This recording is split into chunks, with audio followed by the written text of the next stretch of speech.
This rapper is working a regular job now. People haven't heard in a while. Back in 2014, his song Tuesday blew up so big that Drake jumped on a remix, and that led to him signing to Drake's record label, OVO Sound. That co-sign changed everything for McConan. Tuesday went viral, and suddenly, he wasn't just a bubbling artist. He was next up, a hit record, a Drake remix, and a spot on one of the biggest artist labels in the game. What the fuck?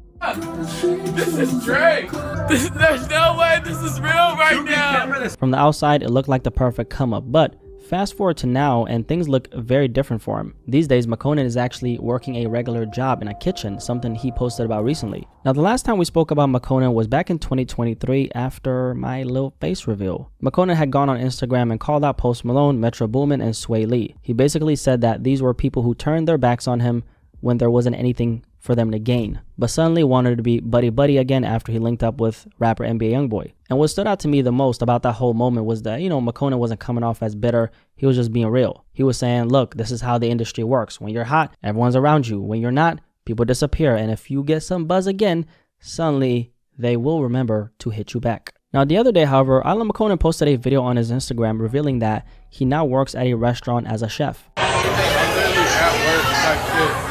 Look at all these people out here. You know what I'm saying? If you need me to come guest chef at your motherfucking spot, holla at me. Let me know what city I'm coming through, cooking up. So if y'all need me to pull up, let me know where. This clip ended up going viral, and naturally, people had a lot to say about it. Some of the responses were the usual, damn, he didn't save his rap money. That's crazy considering how big Tuesday was. But I think the situation is deeper than just he fell off or, he's broke. There's a bigger story here about what happens when the industry moves on from you and how artists end up redefining success on their own terms. So first of all, that particular record was released under Drake's record label OVO Sound, which he's not on anymore, and that also means he most likely does not own the rights to the song because Drake was on it. That's an educated guess based on what I've seen, so that would mean that the majority of the revenue from the record most likely went to Drake's record label. I could be wrong, but again, that's an educated guess. Now, a little bit about his situation with Drake, by the way. Hahlnohm McConan spoke about how OVO Sound was apparently holding his music back. He had a bunch of music ready to go that was supposed to drop and didn't see the light of day until November of 2015, that same year, when McConan self-released the music. But by then, the moment had already passed and the momentum was gone. Before things went south, there were already signs of tension. Old tweets resurfaced where McConan had joked about Drake in 2011, calling one of his songs lame. Now, McConan back then said it wasn't personal, just a playful little shade, but after that, things started to shift in the dynamic between him and Drake. And the strange part is that while he was signed, he barely even spoke to Drake. In interviews, McConan said that he'd seen him here and there, or maybe not at all. He was asked, do you still talk to Drake? And he responded by saying, here and there. By the time this comes out, I'll probably see him 6 more times or no more times. So that whole deal was probably not the best situation for him. But then again, he became famous after that song dropped. So in a lot of ways, it is a double-edged sword. And plus, he was very young when he signed, and a lot of artists just don't have the knowledge of what it means when they sign those contracts, unfortunately. Now, when it comes to this particular story, though, I want to give him a round of applause. A round of applause for McConan, man, because there's a lot of people questioning how someone who once had a song with Drake that was on the radio ended up getting hundreds of millions of streams is now working a regular job. But honestly, I think that kind of reaction is really presumptuous, because here's the truth. Not everybody wants to spend the rest of their life chasing charts, fake friendships, in an industry that only values you when you're hot. For a lot of artists, stepping away and finding stability in something else isn't a downgrade, it's a peace of mind. Also, people don't even know if he's employed full-time or what his situation really is. But from the looks of it, it looks like he's basically a chef at a restaurant. And I think this actually sets a great example for the youth. If you need to provide for yourself in this world, okay, you're going to have to go out and get it, regardless of what people might say about your situation. Now, for most of us, we're not going to have to worry about people spotting us somewhere and taking pics like, oh, look at him, he's working at Walmart, he's providing for himself and his family, right? Trying to clown you for providing for yourself, that's crazy. However, if you had the kind of success that McConan once had and popularity, that's obviously a different story. And that unfortunately highlights one of the unfortunate things social media has done to a lot of young people. It's created this warped perception of what it means to live a good life or what success is supposed to look like.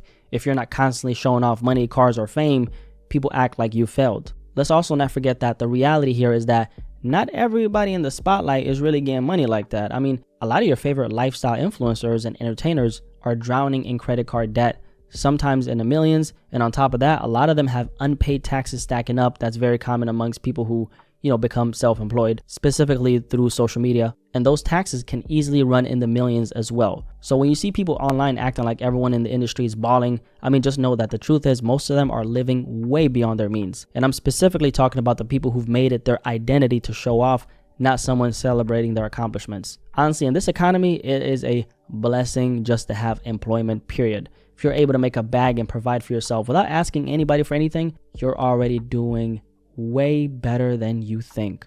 Trust me. There's so much unnecessary pride out here these days. And a lot of people think that being normal is bad. Like, I don't even really understand that. But people have been brainwashed by social media into thinking that working a regular job is somewhat shameful. And it's like, we got to eat out here, right? Like, most of us don't come from money, okay? We didn't have anything handed to us. And the sad part is that this is exactly why scamming has gotten so big these days. There's a whole group of people out there who don't want to get money the honest way because social media has convinced them that a regular job isn't good enough. That's why during the pandemic, or should I say the bandemic, we saw those PPP loan frauds go crazy. Now, if you don't know what that is, PPP loans was a paycheck protection program. It was set up in March 2020 during COVID to help small businesses cover payroll and expenses when everything was shut down. In just over a year, the program handed out more than $780 billion to nearly 11 million people. The loans didn't even need to be repaid if you follow the rules, but here's where the fraud comes in. A lot of people lied on their applications, stacked loans from different banks, or spent money on things like cars and jewelry and, like looking good instead of actually spending it on their business. And that's why you saw so many cases of PPP loan fraud blowing up during the pandemic, or should I say the bandemic. Even a lot of popular influencers and entertainers ended up getting caught up in it. That really became a very normal thing back then. It's crazy how a lot of people would rather resort to scams, or even worse, robbing people in real life instead of just clocking in. So when you have someone like Isla McConan who's not afraid to be seen working an honest job, I think that's very commendable, especially in the social media generation where everybody is obsessed with appearances, flexing, and trying to look like they're always up. McConaughey's story is a reminder of what authenticity really looks like. And honestly, we need to see more of these kinds of stories highlighted in a positive light. And that's why I'm obviously here, because there's nothing wrong with working, providing for yourself, and living life on your own terms, as long as you're not hurting anybody. If you don't got to ask nobody for nothing, then you're doing good, because a lot of people would rather project a lifestyle that they're not living instead of just being comfortable with the reality of their situation. Never be ashamed, and I mean never be ashamed of your situation, because people don't really know what you've gone through to be where you're at. Only you know that. So take pride in the fact that you're doing what's best for yourself, for your family, and for the people around you. At the end of the day, that's what really matters. Keep running up a bag and keep moving forward. Once again, I want to salute McConan for being real, because we need more of that, okay? We definitely need that.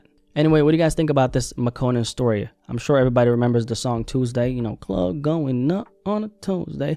Isn't it crazy how getting money in an honest way can be seen as shameful by a certain crowd of people who obviously those people don't really want to work, right? Crazy that we're living in these times, man. Crazy. But anyway, what you guys think about this? Let me know in the comment section below. I'll catch you guys in the next video, man. I'm out. Peace. Giving that positive influence based on where he's at now. A lot of people won't show it because this this world will allow you to just, I mean, and then I'm just talking about specific people on social media. They'll just shame you for it. They think you're,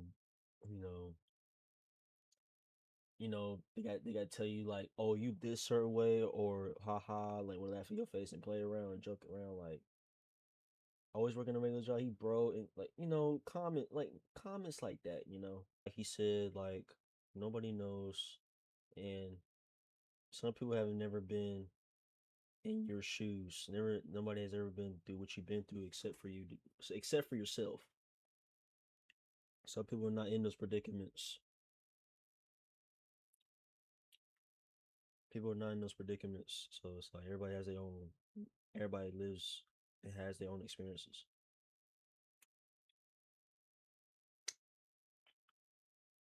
But that's how it's always been.